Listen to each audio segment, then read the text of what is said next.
minutos me quedan. En este mismo estudio se hizo un análisis de subgrupos y curiosamente, o no tan curiosamente, en los pacientes diabéticos no se observó tal beneficio. Digo no tan curiosamente porque ya había datos en esa línea. Es decir, el paciente diabético es un paciente de riesgo cardiovascular incrementado, pero hay alguna circunstancia que hace que la antiagregación en él no ofrezca beneficio cardiovascular.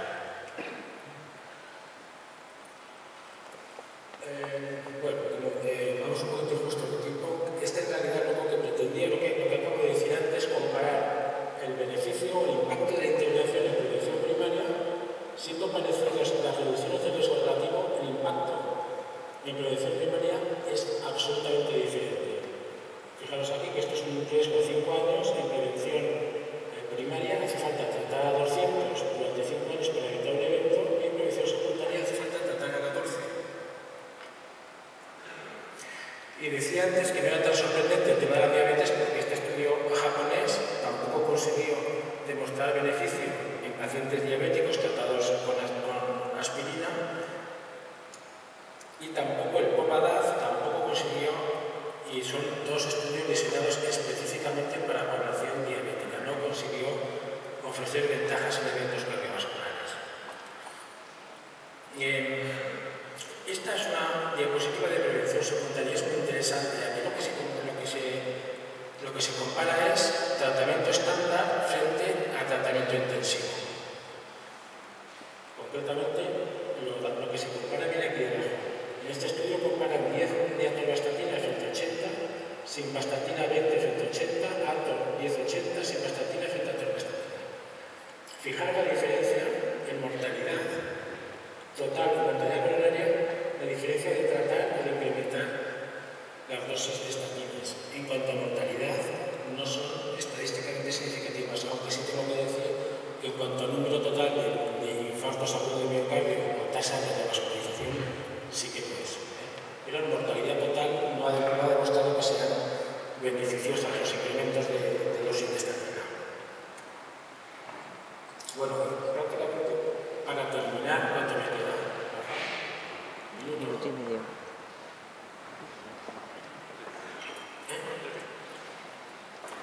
Este es un estudio muy interesante y un poquito difícil de explicar, creo. Es un ejercicio de simulación. Los autores recogen los datos de miles de personas de una encuesta de Estados Unidos, de miles de personas diabéticas, las distribuyen en grupos de riesgo, de modo que las distribuyen en 10 grupos de riesgo, en deciles, y comparan los beneficios de tratar tanto LDL como hipertensión según el grupo de riesgo al que pertenece el diabético. Lo hacen, la variable que utilizan para analizar los resultados son los cuales, que son los años de vida ajustados a la realidad. Estos pacientes, los que incorpora este estudio, tienen una esperanza de vida de 11 cuales. Y fijaros, porque yo creo que es interesante esto. Son todos diabéticos tipo 2. El LDL promedio era 150 y la tensión 144/79. Fijaros que administrar 20 miligramos de simvastatina tiene un efecto de 3 cuales, es decir, incrementa la esperanza de vida en 3 cuales, en el decil de mayor riesgo, en el grupo de pacientes en ese 10% que tiene mayor riesgo cardiovascular. Sin embargo, en el grupo con menor riesgo cardiovascular solamente aumenta 0,5 cuales. Pero lo que es curioso es que si incrementamos, teniendo en cuenta que con esta dosis no hemos alcanzado el criterio de control, que sería 100 de LDL, si incrementamos la dosis a 40 de simvastatina, añadimos 0,5 cuales en el decil de más riesgo, pero no añadimos nada en el 10% de pacientes que se sitúan en el decil de menor riesgo, etc. Es decir, como reflexión de este y la siguiente, que no la voy a poner para evitar y adelantar.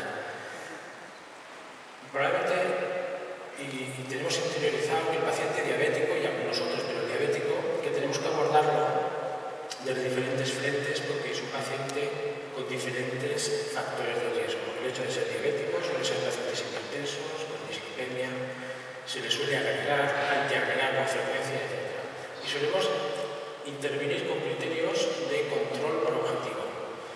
pero probablemente no tenemos en cuenta algunas veces una cuestión que es muy importante. En el momento que nosotros tratamos un factor de riesgo, el riesgo basal de ese paciente disminuye. Cuando incorporamos el control de un nuevo factor de riesgo, el beneficio esperable es menor que si ese factor de riesgo previo no estuviera controlado. Es una cuestión de teoría de probabilidades condicionadas. No sé si soy capaz de explicarlo bien, pero esto es muy importante porque no es lo mismo un paciente con dislipemia no tratada y con hipertensión que un paciente con dislipemia tratado y tratar después de hipertensión. El beneficio es diferente porque una parte del beneficio esperable ya lo hemos eliminado con el tratamiento de la dislipemia. Si el paciente estaba con un nivel de 10 y le hemos bajado el riesgo un 50%, está en un nivel de 5. Si con el tratamiento de la hipertensión disminuimos el riesgo un 50%, no le bajamos 5, bajamos el 50% de 5. Y así sucesivamente. Es decir, cada incremento de